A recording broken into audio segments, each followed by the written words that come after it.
Bem, na dica de hoje a gente vai falar sobre os erros comuns no Google Tag Manager, erro de instalação no Google Tag Manager, que a galera normalmente comete. Acho que a gente pode começar elencando como top 5, vou começar de trás para frente nessa daqui, é a utilização de eventos personalizados dentro do Google Tag Manager. Até funciona, mas na maioria dos casos a gente sempre prefere que não seja feito. Muito porque a camada de dados ela serve para poder, através do seu código-fonte, você passar informações. Então, nesse caso, você utilizar o Google Tag Manager para poder enviar informações personalizadas para dentro dele mesmo, não é algo comum, né? Porque você acaba dificultando muito o processo de depuração disso. Imagina que você tenha todos os seus eventos enviados através de uma tag de HTML personalizada ou de várias tags de HTML personalizado dentro do seu Google Tag Manager. Primeiro que isso pode estar trazendo alguns outros códigos e algumas outras bibliotecas que você vai fazer para poder efetuar esses disparos que vão acarretar na performance do seu container. Segundo, porque isso sai do domínio de quem deveria estar implementando as informações de camada de dados, que é o time de tecnologia. Então, é muito mais fácil quando você ter o entendimento que vai ser necessário implementar um evento personalizado, chamar o time de tecnologia para ver se de fato é possível ser instalado, que esse evento personalizado seja instalado dentro do código fonte. E isso, nesse caso, deixa o amendoim no buraco do amendoim, porque a camada de dados tem que estar atrelada ao código fonte e não ao Google Tag Manager. Lógico que no cenário prático, vai ter algum cenário ou outro que o time de tecnologia vai falar, não pode implementar isso aí via Google Tag Manager, mas é muito importante que caso isso aconteça, isso esteja documentado. É raro, mas acontece sempre de quando a gente chegar no determinado cliente, tem uma série de eventos personalizados que ele não faz a mínima ideia de que implementou, quando foi implementado, a gente gasta um puta tempo procurando em ambos e aí a gente vê que aquilo está dentro do Google Tag Manager o tempo todo, inclusive consumindo recursos que não deveria estar sendo consumidos, beleza? Erro número 4 é a utilização de CSS. Então, nesse caso, o Google Tag Manager, ele é uma ferramenta que dá para você fazer muita coisa boa, mas dá para fazer muita merda também.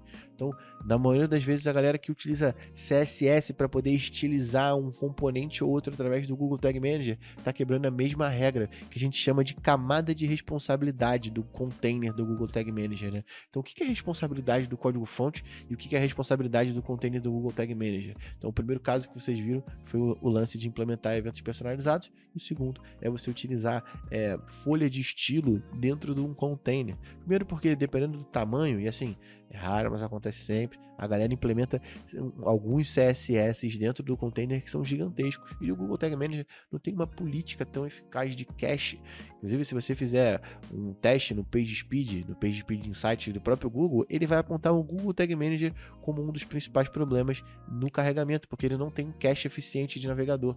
Então esse é um motivo para você pegar esses códigos e colocar eles dentro do seu código-fonte, beleza? Então, toda vez que você vê um CSS lá dentro, olhe isso com outros olhos a partir de agora, porque isso não é normal, deveria estar dentro do código-fonte. Lógico, se você for viabilizar com time de tecnologia e ver, eu sei que tem cenários como o da Vetex, por exemplo, que você não consegue injetar nenhum tipo de código-fonte dentro do checkout, mas aí isso vai estar documentado dentro do seu plano de mensuração, dentro da sua documentação do seu time ou da sua empresa, beleza?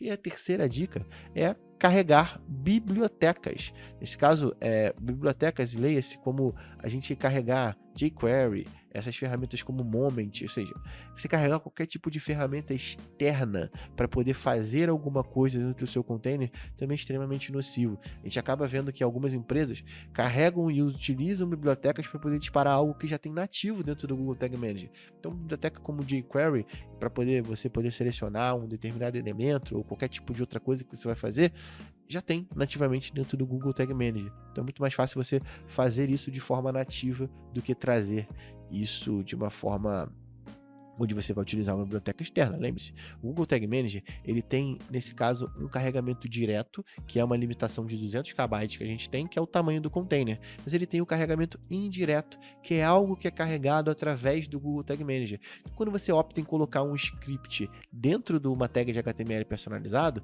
aquela tag de HTML personalizado vai custar 1 KB, mas o que esse script carrega pode custar 1 MB. Então ele pode custar muito mais, né? Muito mais do que a tag propriamente dita. Por isso a gente tem essa separação do que é carregamento direto para indireto dentro do Google Tag Manager, beleza? A dica número 2 vai para a instalação do Google Analytics 4, tá? Quando você vai instalar o Google Analytics 4, é extremamente recomendável, inclusive obrigatório, que você utilize os templates do próprio Google. Vejo uma galera pegando o código de GTag e colocando dentro de uma tag de HTML personalizado, e isso inclusive gera um alerta, um warning dentro do Google Tag Manager, porque de fato não é algo positivo para a instalação do Google Analytics 4. Você tem que utilizar as tags de template, beleza? E por último, mas não menos importante, vem a dica principal. Não modifique nenhuma informação do Google Analytics 4 quando você for mensurar qualquer tipo de evento, se você não souber extremamente o que você está fazendo, tá? E eu digo isso porque a gente acaba pegando alguns clientes que já estão sendo atendidos por outras agências, beleza? E lógico que isso aqui não é direta para ninguém, é só para a gente criar uma tal convenção no mercado de que para você poder alterar algum tipo de origem mídia, porque é possível, tá? Dentro do Google Tag Manager você consegue afetar qual é a origem mídia de determinado evento. E isso é utilizado às vezes para o mal, tá? Então a gente já pegou algumas vezes isso acontecendo do cliente, na verdade, do cliente tendo as suas origens modificadas, substituídas em cima de uma lógica que nunca foi explicada para ele.